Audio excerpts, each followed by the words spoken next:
Hey, welcome to Adventures in Angular, the podcast where we keep you updated on all things Angular related. This show is produced by two companies, Top End Devs and Unvoid. Top End Devs is where we create top end devs who get top end pay and recognition while working on interesting problems and making meaningful community contributions. And Unvoid, which provides remote design and software development services on a performance basis. So clients only pay when the tasks are delivered and approved. In today's episode, we will talk about migrating to the new Angular features. That means all the tooling, all the new features, and the caveats of how to migrate your current code base to the latest version. Is it really that hard, or is it a smooth transition? My name is Lucas Paganini. I'm the founder of Unvoid and your host in the podcast. Joining me in today's episode is Charles Maxwood. Hey, everybody. And Armin Vardanian. Hello, everyone. Nice to be back for another one. Yes. Okay, so let's get into it. Armin, again, you are our expert on the subject. You have been researching a lot about the new features on Angular 17. So let's start with the biggest concern that people have. Is it hard to migrate to Angular 17, or is it a smooth transition? That's really the most important question, and I would be very happy to say that oh, it's super easy, but I don't like creating. Yay, illusions. we're done. Oh, No, I don't want to create illusions. Of course, it's a hard one to crack, and there is a bunch of stuff. Like it's not one thing that you can just do overnight, or maybe you just cannot allocate like some fixed amount of time and say, okay, I'm gonna upgrade and I'm gonna have all the latest features and so on, because it involves a bunch of stuff. What I would definitely say from the good parts is that the Angular core team did their absolute best to provide the best possible experience when transitioning to these new tools. We have a bunch of schematics. We will talk about them. You can run and get lots of things automated for us. There are a bunch of resources. There are a bunch of approaches that one can adopt.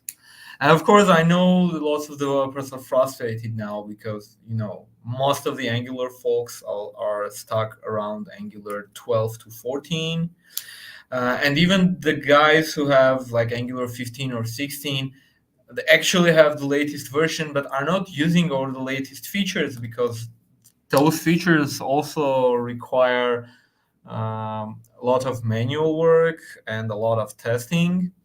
So yeah, it's a steep place to approach, but with the tooling we have, and if you adopt the right approaches, it's definitely possible. So it's not that hard, but you still need to be careful. So yeah, we're gonna talk about that. And let's talk about in which versions it becomes hard, because I recently upgraded many projects from 16 to 17, and that was pretty easy. But again, it was 16 from 17. It was just one version update. But when would it really be a problem? If we're like on version 10, 12, 13? Yeah. Well, upgrading itself isn't usually the problem. Upgrading is the beginning of the problems. Like you can upgrade to version 17 right now if you are not too far behind. But if you upgrade to version 17, well, you will have all the stuff that has been improved under the hood, like better optimization. If you have SSR, like you will have better support for SSR and so on. But you would still need to change a bunch of code if you want to adopt the new approaches to writing code. So if you use, well, one thing we need to address is that in Angular version 16, the Angular compatibility compiler, the NGCC, has been removed.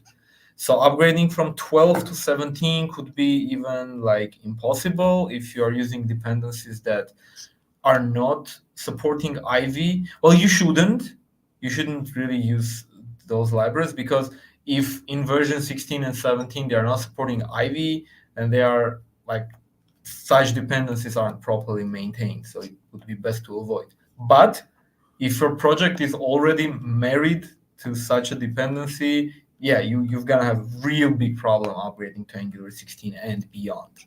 But say you don't have that problem. Let's say it's okay, you can upgrade to Angular 17 from whatever version.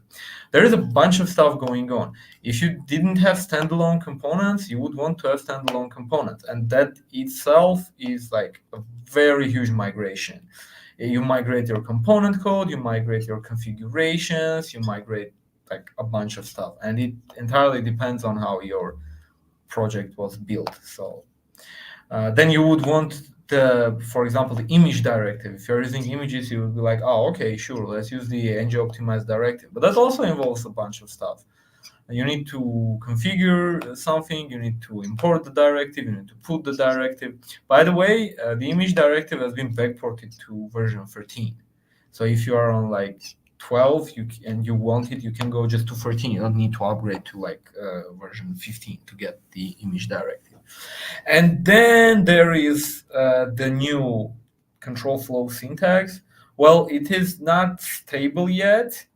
I mean, you could skip that for now, but there are all the tools available to do the transition right now. Or even if you do that in 6 months, when it becomes stable eventually in version 18, this discussion that we have now will still be relevant, because maybe some syntax thing will change, but the overall stuff will be the same, and the overall upgrade and migration process will be the same. So it's not a version problem. But of course, the newer version you have, the easier at least the initial steps will be. I mean, as you said, from 16 to 17, upgrade should be painless. Okay. That makes sense. So I'm just going to jump in and see if I can restate some of this. So as far as backward compatibility goes, you can upgrade it and it'll keep working, right? Your website's not going to crash. It's not going to throw a bunch of ugly errors. It's not going to do anything you don't expect. What we're talking about is, hey, there's a bunch of great stuff in the newer versions that you probably want to take advantage of to make your development faster, to make your app runs more smoothly, to get better performance and things like that. Absolutely. Yeah, that's the case. So you talked a little bit about some of these things. It's like, you may want to upgrade, like you said, you may want standalone components. So what does that process look like? Because I kind of dabble in Angular, and so I don't actually know what that process looks like, right? I may have written some standalone components at some point. I may have written some older components at some point, and I've never had to push from one to the other. Yeah, so standalone, yeah, that's a good place to start, because it's an older change. We got standalone in version 14, and in version 15 it is stable. So we had a lot of time to try to upgrade. So the great thing about standalone is that fully interoperates with modules. So what one can do is sort of do the migration iteratively. Okay, like incremental steps. You do one component, then you do another component. You remove one ng module, then you remove another. Then at the end of the day, just remove the root module. You configure using the functional APIs, the new APIs, and then you are done. Of course, that's a manual approach. Okay, which is reasonable, especially if you have like a huge project. Then yeah, maybe you can change one thing, another thing, change the tests, and in the end of the day, be sure that nothing broke. Okay, but yeah, that takes a lot of time. For a project that is like less risky, you can easily use the schematic that the Angular team provides. So they give you this schematic, which goes, as far as I remember, it was like ng generate at Angular/standalone, something like that. Well, the exact command is irrelevant, but you have this command that you can run on your project inside your, say, project root, and then it will scan through your files and find ng modules and find components and make components standalone. And the beautiful thing about the schematic is that it actually works in 3 steps. So you have to run it 3 times. First time, it will mark your components as standalone. So what it will do, It will go find all the component decorators and put standalone Hmm. true there. And because the component is now standalone, it cannot be declared in an ng module, but it can be imported into an ng module. And then it will go to the ng module where it is declared and just remove the declaration and put it inside the import statement. Okay. Okay. And that way you get the situation that sure, now this component is using it imports the stuff itself, so it will add the imports that this component is using from the ng module, and it will turn it into standalone. So now you have a bunch of standalone components, but your application architecture is ng module based. Okay. The second time you run the command, it will actually go around and update the imports for those components that are now standalone. So now they only fully import not the module, but they import like other standalone components from your project. And finally, you can run the command the third time, and it will just, because after these two commands, your engine modules are essentially obsolete. You don't really need them because everything is declared around standalone. And then you can just run the command the third time, and it will remove the engine modules that are now useless. Okay, and it will create the main TS file and the app config TS file that we have now with new Angular projects, put the dependencies there and so on. And yeah, you can put a flag that will start using the standalone APIs. For example, if you are using router module, it will remove it and put the provide router and so on. It's wow. not ideal. It's not ideal because sometimes it will miss something, especially if you have like circular dependencies and so on. I will mention about that also. A good thing, if you have a large project, you can actually run this command in a subdirectory. So instead of instantly moving your entire app, you can, for example, if you have a module-based architecture, you can pick one feature module, I don't know, users module. Okay, let's convert this to standalone. Convert it, run the tests, I don't know, check it manually. If you think everything is good, you can move to another module and then and so on and so on until you're left with just root module, which you can even remove just manually. Okay. And there are also modules that, for example, they use for root and they dynamically provide something, and not, for example, not every third-party library that uses that structure has been fully migrated to standalone. So one Awesome. option is to also use import providers from. That was actually really Yeah. important for the migration of many of the projects that we had. So if you're using dynamic providers, I think that actually also works with regular modules, right, Armin? Like if you just Oh, want yeah. to, yeah, so if you just want to migrate, like you don't want to really get rid of the ng modules right now, but you want to at least migrate the bootstrap file to use the new standalone bootstrap and to use the application config isolated from the rest. You can do that by using this function called import providers from. So this function is imported from Angular core, and it allows you to pass all the modules as arguments to it. And then it's just going to provide them as you were already doing with your regular app module in the past. That's a really good catch. I actually kind of forgot about the import providers from function. Engine models are not gone. They're not deprecated. Hmm. There are no official plans on deprecating. I mean, maybe eventually, we don't know, but right now it's not on the roadmap. So the Angular team is clear that engine models are here. If you want to use standalone, no problem. Actually, inside Angular, there is a bunch of stuff that is still engine module based. Form controls, forms module, reactive forms module, they're still there. You have to import the modules to be able to use. By the way, I actually investigated, and you know what's the reason behind that? Like all the other stuff is standalone now, right? You have ng class, ng switch, blah blah blah. All of that is standalone, but the you know, the ng module, the ng model, form control, and so on directives, they are not standalone. And the thing is that actually, like when you put ng model, well, you know, there is a directive called ng model, right? But actually, it's not just one directive. It's actually a family of directives, because ng model for a radio button is completely different from an ng model for, let's say, I don't know, select HTML element or a usual input. So actually, under the hood, there are multiple ng model directives. One matches for radio buttons, one matches for inputs, and so on. And if you want to use them, you need to import the entire thing. So you are able to put like ng model on whatever native HTML form element you want. That's why for now and for the foreseeable future, those ng modules will place there.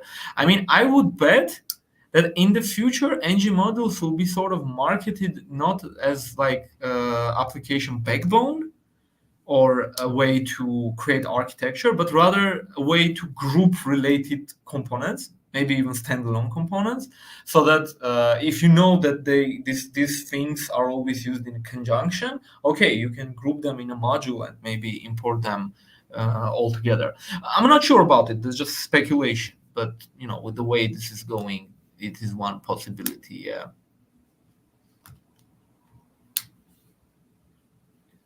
Cool. Yep.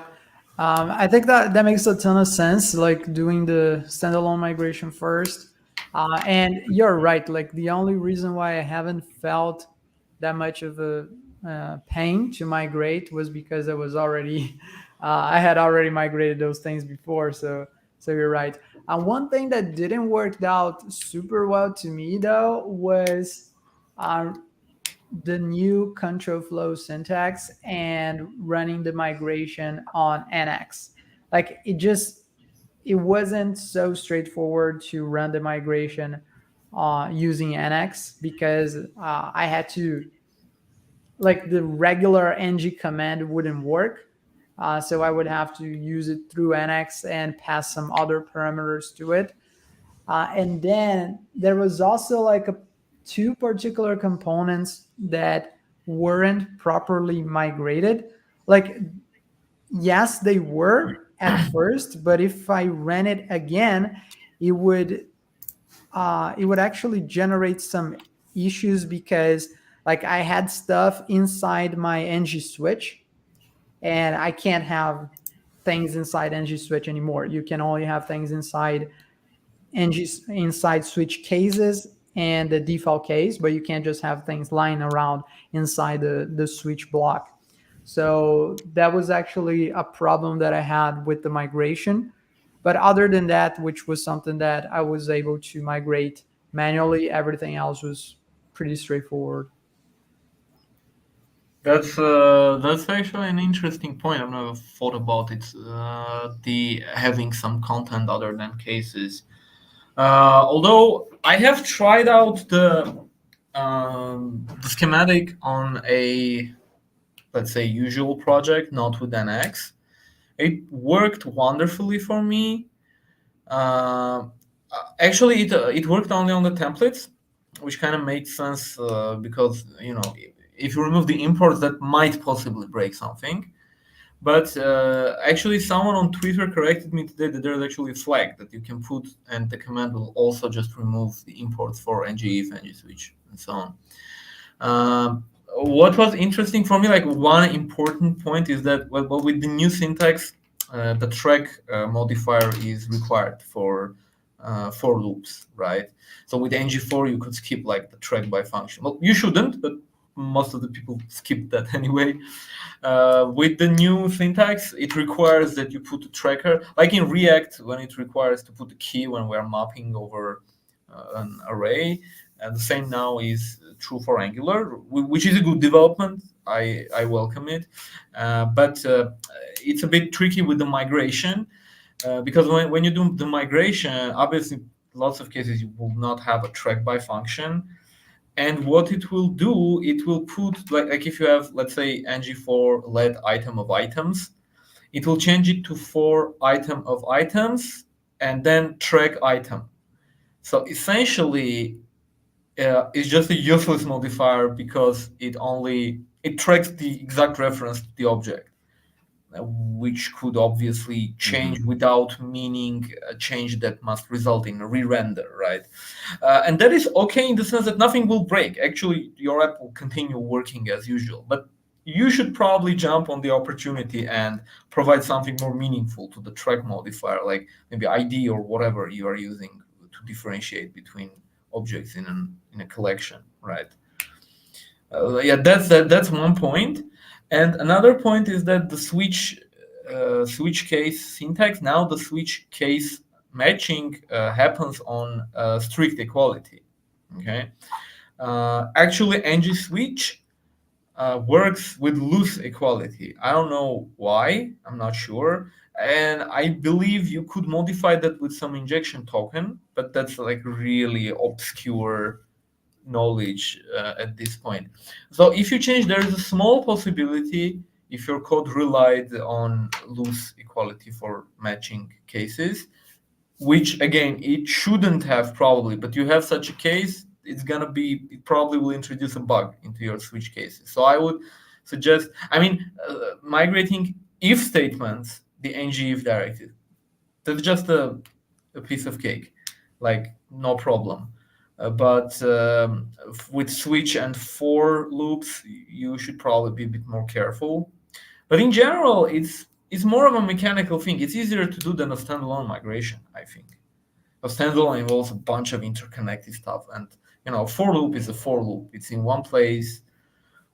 Actually, I noticed that I tested it with different tricks to see how it would work, the migration. And actually, if you, for example, put an ng if statement on an ng container, so ng container is not like an element itself, right? It's just a placeholder where you could put, like, for example, ng if, right? It will actually just remove the ng container. It will just wrap the elements inside, it will wrap in the if statement and be done with it. And that's really cool, because with ng if, you always needed either a one parent element that will host everything inside, or you were forced to use ng containers. Now you can just write an if statement, and the schematic does that. It will remove ng container and put the if in its stead. So that's really cool, I think. I agree. Like, just having those automated migrations makes our life so much easier, and it also makes it so much easier to defend Angular, because there's always a friend that is going to say, oh, you're using Angular, they released a new version, like you're going to have a bad time. And because in the very Not if old they're doing days, React. Yeah, indeed. With React server. Well, your friend did. Yeah. So nowadays Sorry. we can just say, yeah, man, like we don't really have that problem anymore. They're not gonna believe us anyways, because most of them don't even try it, but we know that we actually have a good excuse to tell them, hey, no, actually it's much easier to upgrade nowadays. Yeah. I would say it's totally worth it. I mean, imagine how many new projects start with Angular, and you have already all of these awesome features. Oh, we're gonna do signals next. How to migrate to signals, because there is no schematic for that. That is a very good point, and I don't think we're gonna have, right, just to make it clear to the audience, like it's not something that is being done and you just have to wait. Oh, I don't think it's something that is even like theoretically possible, because how would you figure out if something needs to be a signal or not? I mean, one approach would be to go through the template, see what stuff is a signal, is a binding, and just like convert those properties to signals, which I guess, I mean, it could be done, but it could be problematic too. Like, if it's a Boolean property, okay, we can do that easily. We could go and say, okay, whenever we say, let's say you have a loading property, which is a Boolean, now we want to turn it into signal. Well, no problem. You just, instead of saying like loading equals true, you could say loading equals signal true. And whenever you assign something to the loading property, you say loading equals false, for example. Instead of that, you could just do loading dot set true. Okay, that's a simple case. But okay, how about an array?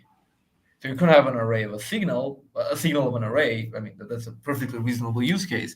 And now you have a bunch of, let's say, array.push statements. How do you go on about converting that? Do you use the, I mean, that's a bunch of stuff that you need to consider. And I'm not really sure you could like deterministically convert all of them. It's gonna involve manual labor, okay? And again, you don't need all of your properties to be signals, so it really depends.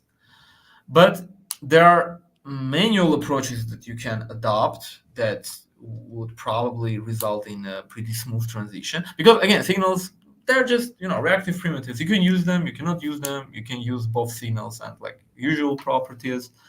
So you can just do it. Let's say I noticed that I used this word a lot in last year, incrementally. One amazing place to start, if you have behavior subjects in your Angular code, you just don't ditch them and use a signal, because essentially behavior subject and the signal are the same thing at the end of the day. Of course, behavior subject, you could pipe and add operators to it, but in most cases you are using something like map or tap. So either a side effect or transformation into another observable. So well, for the first one, you can use an effect for side effects, which is also you can just take the same callback, put it into an effect statement, and be done with it. And for maps, you can use computed properties.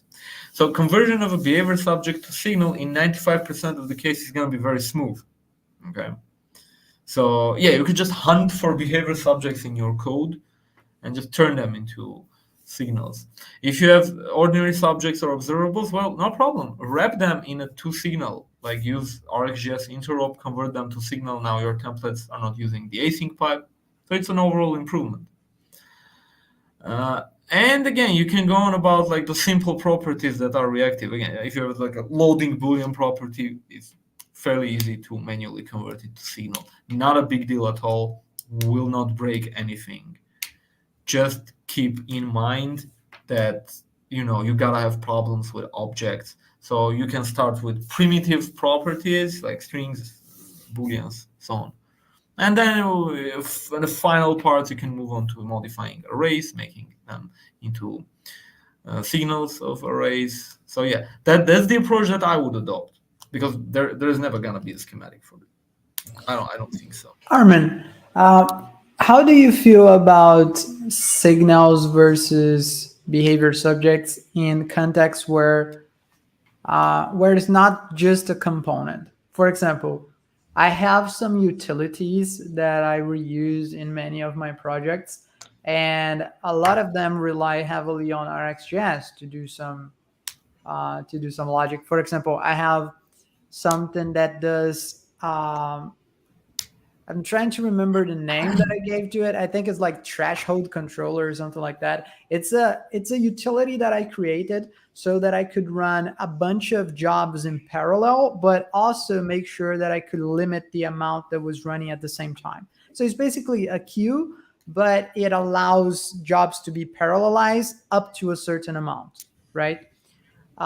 So I built that, and I used RxJS and behavior subjects to listen to the changes in how many jobs are active and how many jobs are completed, etc. So as you can see, it's not a very Angular specific thing. It's a piece of code that I can even reuse in a backend environment, in an environment that has nothing to do with Angular whatsoever. But I was wondering if for such scenarios there would be something simpler than a behavior subject, but I also understand that I can't use a signal because I want it to work on other environments. So what I'm actually asking is there like a not Angular specific version of a signal that I can use in such cases? Uh, uh, well, you mentioned parallelizing tasks, so it's gonna be asynchronous, right? Good point. So there is no version of signals in existence right now that could do that. The whole shtick of the signals is that they're synchronous. like almost completely synchronous. So computed properties and proper signals, they are synchronous, and effects, they are asynchronous, kind of. Like in reality, yeah, they are asynchronous, though they work in a bit of a different fashion that you would expect. So yeah, essentially, almost all of the stuff that revolves around signals is asynchronous. My go-to approach is to see if the logic that I'm trying to incorporate, like when we say reactive, often people think that, oh, that's asynchronous, but that's not really the case. You could have reactive code that's synchronous. Reactive is essentially just notifying somewhere that something happened, but you can do that synchronously, right?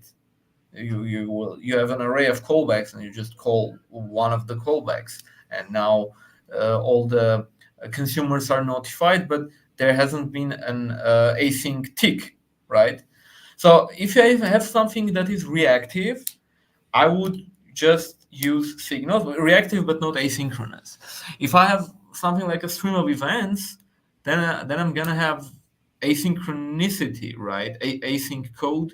Then I'm gonna use RxJS, because I cannot possibly use signals for that, because signals are synchronous. How am I, for example, how I'm gonna check that there are, let's say, these many parallel tasks going on if the update to one task triggers all the computed properties and so on? That won't be really feasible, and it should not, because signals are reactive states, and RxJS is now reserved for asynchronous events. So you have streams of events, not state, and you have reactive state, not events. That's the whole, let's say, upgrade for us. And actually, there is another like Angular problem with that. Like, what people will do, they would say, okay, let's use RxJS, for example, in services for all the stuff going on, like event bus, whatever. And then we'll say, but okay, in the component, I want to use the signal version of this. I want to derive some state from these events and use it as a signal in a component, which is completely valid use case. And what they will do, they will like call toSignal in the service. Now you've got yourself a problem, because toSignal immediately subscribes to the observable, and maybe that observable just waits to be subscribed. So it doesn't work. It's a cold observable. Now you subscribe to it, so it's now a hot observable. More so, even if the component where you are using it gets destroyed, well, bad luck. You called toSignal in the service, and if the service is provided in the root injector, well, that it's gonna leave. That subscription is gonna leave until the end of the entire application. So what you need to do is either just use the toSignal function in the component, or if you want more like even more granular control, you probably should I don't know, add some method on your service. That's a real approach that people are using now. You call it the connect method, and you call connect method whenever you need it in the component. Like you have something in the service, you say connect, and now all the signals are connected to the observable. Only after that it will begin to work, and then it will be destroyed in ng on destroy. You can add the logic inside that specific function. Okay, you cannot do async stuff with signals, like bottom line. Yeah, that's a very good point. You're right. My question entirely didn't make sense after I No, realized it that. did. It did, because I mean, it's perfectly natural, especially if when you talk about, like, your example was really good, because we're talking about a set of things that are working asynchronously. So you have essentially a state. It's not even a question about what events those other, let's say, tasks would emit at some point. It's a question of how you can keep track of them and so on. You could do that part with signals, but the very moment you connect to the actual streams, you can no longer really use signals for that. That's the problem. You could use it for a state, if you have reactive state. But if you have a list of events, well, bad luck. I mean, you could derive, like today I did a small thing for upcoming training of mine. So it's a clock. Okay, it's a clock that displays the current time, and I want to do that with a signal. So what I do, I use RxJS interval, map it to the current date. Okay, then use toSignal. Now I have a signal of the current date. which constantly every second it gets updated. But it's a state now. It's a date that changed depending on, I don't know, whatever. Doesn't matter. Maybe I'm getting the current date time via a WebSocket from a server or whatever.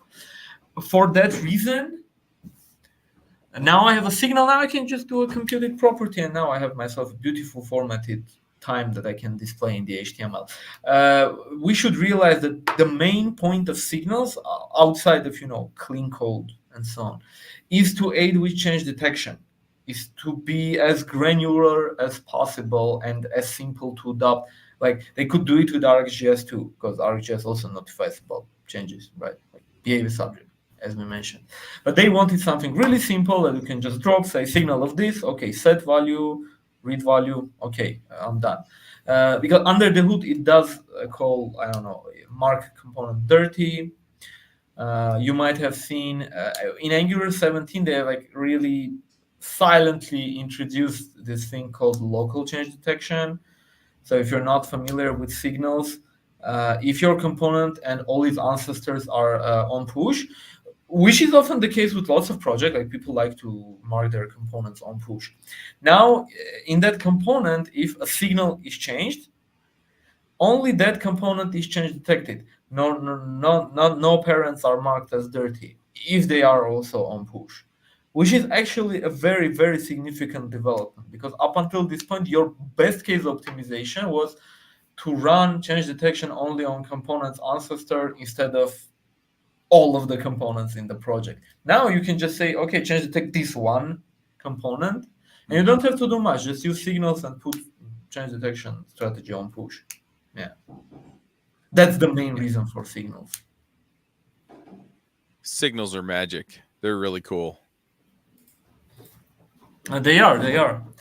They still have problems that they need to work out, but the API is stable, so we're okay using them. Other than effect is not stable yet. Okay. But you shouldn't probably use effects that much anyway. Like 99% of scenarios, you don't really need an effect. Yep. Okay. Do you think there's any other major thing that we should cover on the subject of today's episode in terms of migrations to the latest version? One last thing. Yeah, one last thing. That is, of course, SSR. I think we did the last episode on SSR in general, and we mentioned that SSR now its own package inside Angular, so you don't have like Angular universal separately. Now you just have Angular/SSR. And the cool thing about it, it's also supports like the ng-add schematic. So if you have a project that is not SSR, you can add SSR using the ng-add Angular/SSR command. And it will do a bunch of stuff. It will generate a server TS file, if I remember correctly, a main.server TS file. Those are actually different. You have one server TS file, which has like a Node.js server config, and you have a main server TS file that is an Angular config for the server. And it will add all the stuff that you need. It will add client-side hydration and so on and so on. So in general, it's a simple schematic. So it's probably the easiest outside of the things that we're talking about, because SSR itself, the schematic of migration is pretty straightforward. You don't change the actual code. I will talk about it now. You don't need to change the actual code in 99% of scenarios. So yeah, it makes sense to run a schematic. Then you're gonna have some bugs, and those bugs you will have only in the scenario where you are actually updating the DOM using like the browser APIs. If you are doing something like document let's say append child or whatever, for those cases you should use the renderer. And for the cases where you really need to access the DOM, you should use the new functions that we have, the after render and after next render, which ensure that some functionality runs only on the client side. But again, on top of my head, you usually discover those bugs like immediately, because you open a page and it cannot render, because you only have those problems if you are calling those functions in lifecycle hooks. Like if you have a method that does some DOM manipulation when the user clicks something, well, the user clicking something is already in the browser. You don't have a problem there. You don't need to wrap it in after next render or whatever. You only have problem when you do DOM manipulation in the constructor, or say in ng on init, ng after view init, and so on, because those lifecycle methods will be called on the server. Okay, while the server is rendering there, it will call ng on init, because ng on init maybe is fetching data or whatever to render the component. In those cases, it means that if you have a problem like that, you open that page, you immediately see an error. You see that, oh, what is document? What is window? I don't know. And it's an immediate giveaway that, okay, that's the problem. And the solution is also easy. Just take that code, put it inside after next render, it will work. In, again, 99% of scenarios, maybe you have something super complex, which could be. In that case, you probably will put more legwork. But in general, I think the transition to SSR, if you want to do it, on a fairly large project should take a day or two in general. Because again, you're not changing the actual code. Your component codes, your templates, they will stay the same. You will just change very granular pieces which might not even exist in your project if you're just doing, more bigger concern for libraries, that is, but not for, enterprise application or so on and so on. Cool. That was a lot. Yeah. Yeah. But I agree. And for, as you mentioned, for everyone that wants to dive deeper into SSR, the last episode was just about that. So you can check it out whatever you're listening to the show, and we go way deeper on SSR in the last episode. So you're gonna really know if you should do it, how you should do it, the caveats, pros, cons, etc. So all that good stuff is there. And yeah, I think we can start wrapping up from here. Yeah. Let's do our promos first, and actually let's start with Armin, because I heard he has something interesting. Oh, I have a long promotion. So for a long time, I guess the last 6-7 months, I've been actually writing a book about Angular. I'm writing a book for the mining publication. Maybe some of our listeners heard about that publication. It's fairly popular. Lots of amazing books they have out there. The book is called Modern Angular. And so it's exactly what we have been discussing in the last, I guess, 10 to 15 episodes, all the stuff that is new and shining in the latest Angular versions. So standalone components, inject function, signals, RxJS interoperability, all the small stuff, SSR, unit testing, template syntax, deferred loading, everything that you know about Angular, starting from versions, I would say 14. Everything that is new is in this book now. That's how I know all these migration schematics. Yeah, when you are writing a chapter about, say standalone, you got to tell people how to migrate. The book is structured in that way. So in the book, we are sort of coding along an enterprise project with real life problems to solve. And we are using all the latest features. And each chapter, outside of just developing that part of the application, also has a how to migrate section. So, for example, for standalone components, we build some standalone components in the project. We connect them. We provide routing. We provide lazy loading, and so on and so on. In the final part, we have, now we have a existing project. How do we approach this? What are the caveats? What are the problems I might encounter? How the schematic works? What if I want to do it manually? And essentially, this works for almost all the chapters, because all the new stuff we're going to talk about how to migrate to it. So each chapter has its own subsections on migration. The book is now in early access. The first 3 chapters are now available. Actually, it happened today, 29th of November. Actually, you forgot about it, and they just got an email that, your book is live. So the first 3 chapters covering standalone components and the inject function, pretty interesting functionality, Those chapters are live. I think I put the link to the book in the chat, So let's have it in the episode description. Would love to see any feedback, would love to see comments. There's a live book forum. So if you have any questions, if any comments, I will be active on the forum too, trying to address all the stuff coming in from the readers. Hopefully, anyone who want to try the book out, I hope you enjoy it. I've put a lot of work and a lot of love in it. It was really amazing experience. Yeah, looking forward for the other chapters to come around. Awesome. Yeah, congrats, man. I know you've been working on it for a very long time. I'm actually going to send this here. Would it be okay to send it in the comment section so that everyone that may be watching us from streaming on YouTube, LinkedIn, etc., can Oh, see? absolutely. Yeah. Okay. All right. The link is there. And that also makes sure that we are not going to forget to include it in the show notes because now it's already in the comments. Actually, Armin, I think there's. I actually sent the a broken link. I'm so sorry. Let me send another one Okay. with the correct one. Yeah, I was gonna just Yeah, I included an opens yeah. word at the end, and I broke the link. Sorry. Okay, now it's correct.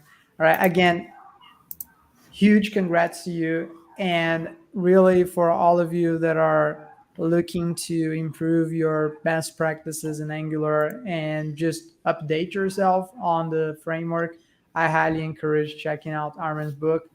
And just the fact that you can read the first chapters for free for now, like, this is such a big opportunity for people to Yeah. experiment before buying it. So, like, don't waste this opportunity. This is kind of having an open house. So yeah, definitely check it out because this is gonna be one of the best chances for you to try out the content before you make a decision to buy it or not. All Yep. right. Chuck, how about you? So I am right on the verge of launching a couple of memberships on Top End Devs. And I think the one that is most relevant to this. So I'm doing a React membership, but I'm also doing a JavaScript membership. And we're going to have weekly or it'll be at least 3 times a month. We'll have a meetup and we'll be on a Zoom call, and the calls are going to kind of rotate between 3 different things. One of them's going to be a Q&A, right? So I'll have some of my expert friends show up, or I'll just answer your questions myself, or however that works. We're also going to have an expert show up for one of the calls every month and talk to us about some aspect of JavaScript or web development or something like that, right? Incidentally, the other membership I'm launching is the Ruby membership, and so same idea, right? The last one's going to be kind of a get to know you kind of meetup, and then I'm also going to be having once a month more of a career soft skills meetup that is part of all the memberships. And so that's what I'm launching. It'll also include a screencast series. I plan on putting out a couple of videos every week demonstrating some aspect of JavaScript or web or tooling or something. So if you go to javascriptgeniuses.com, you'll be able to sign up. I just bought the domain the other day, and I'm getting it all pointed to the right place. So you can come see what it's about and come sign up. So yeah, if you're interested in participating in that, then definitely check it out. You can come see all the meetups and when they're scheduled and all that stuff. You can just go to topenddevs.com/calendar. You can see all that stuff too. But yeah, that's the big launch. That's the big thing that I'm working on right now. Nice. That Huge sounds news really everywhere. interesting. Yeah. Well, I'm still the same, so my promo is still gonna be if you're interested in staff augmentation or software outsourcing, unvoid.com offers performance-based software development services. So the clients only pay when tests are delivered and approved, which currently is the safest way for you to outsource or augment your staff. Also, they work on US time zones, so they are a nearshore software development Nice. agencies. They're not off. It's outshore or offshore. I think it's offshore. Yeah, Offshore. yes, thank you. Thank you. Yeah, the time zones are not crazy. So if you end up choosing to work with Envoy, you're going to know for sure that you and the engineers are going to be available at the same time, which is really important for most companies looking to collaborate. And yeah, I think this is all for today. I don't have anything else to contribute. I think this was very in depth. And yeah, again, Armin, Chuck, thank you so much for joining. It's always good to have more people on the show. Yeah, max out, everybody. Thanks, everyone. Thanks, everyone, and I'll see you in the next one.